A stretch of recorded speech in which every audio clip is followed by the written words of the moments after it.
das wahr wär, was man von Liebe erzählt. Ja, wenn das wahr wär, wüsst ich auch, was mir noch fehlt.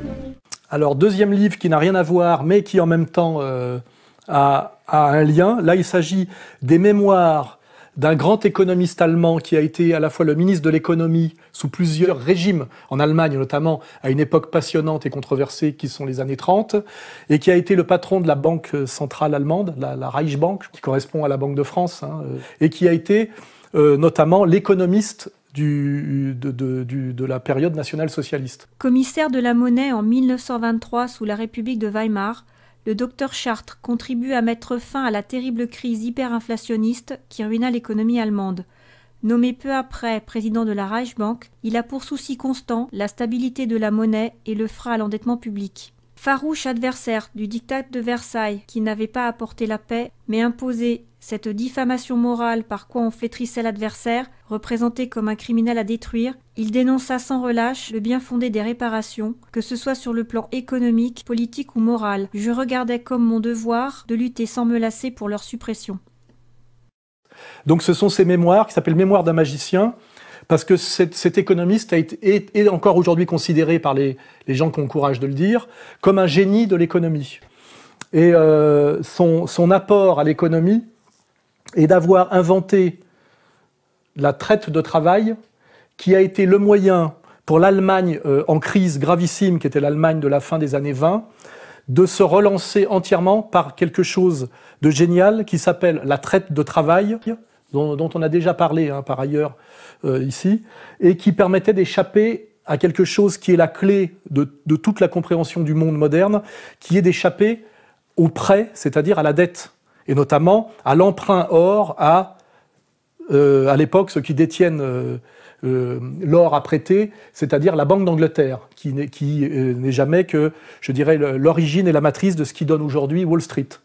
C'est-à-dire que les mémoires d'un magicien, c'est les mémoires de sa naissance à la fin du 19e siècle, je crois que dans le livre il va jusqu'aux années 50, mais il est mort en 1970, de ce patriote allemand et de ce génie de l'économie qui a été pris dans le flot de l'histoire de la période la plus intéressante et la plus controversée du XXe siècle, c'est-à-dire d'après la guerre de 14-18 aux années 50, c'est-à-dire du traité de Versailles à la dénazification, et qui raconte ce qu'il a vécu, ce qu'il a fait en tant qu'intellectuel, honnête homme et patriote allemand.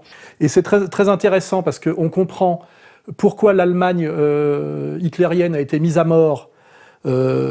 C'est aussi, pas seulement pour ce dont on nous rebat les oreilles en permanence, mais parce que cet économiste avait trouvé un moyen efficace et vérifié de relancer une économie d'un pays totalement ruiné par la dette, c'est-à-dire l'Allemagne du traité de Versailles et de la République de Weimar et de la crise de 29, sans recourir à l'emprunt et à la dette, et d'en faire en quelques années, c'est-à-dire entre 33 et 37, un pays totalement florissant. L'œuvre gigantesque, trop peu connue en France, entreprise par le Reich. Premier but, enrayer le chômage qui sévissait dans l'industrie et qui s'élevait en 1932 à plus de 5 millions de sans-travail. En 10 années, ce chiffre effrayant a pu être ramené à 335 000. En septembre 1933 furent entrepris les travaux de construction des autostrades. Un réseau de 27 000 km était projeté. Chaque année, 1000 km étaient construits. On devine le nombre d'ouvrages d'art nécessaires afin de mener à bien un tel programme. Enfin, toute une flotte était lancée pour permettre aux travailleurs de faire gratuitement des croisières. De 1934 à 1939, grâce à l'organisation appelée la Force par la Joie, 35 millions d'ouvriers ou de paysans purent visiter l'Allemagne et les pays étrangers. Sachant que ce genre de réussite économique était en plus exportable à tous les pays qui ont un haut coefficient de développement intellectuel, notamment au niveau des ingénieurs et des capacités de production au niveau du secteur, notamment primaire, secondaire. Et c'est ça qui a valu, je dirais, l'acharnement terrible contre l'Allemagne, parce qu'effectivement, cet exemple pouvait être suivi par tout le monde, et ça veut dire que le monde moderne, les nations modernes, pouvaient échapper à ce qui les tient totalement aujourd'hui, qui est la dette.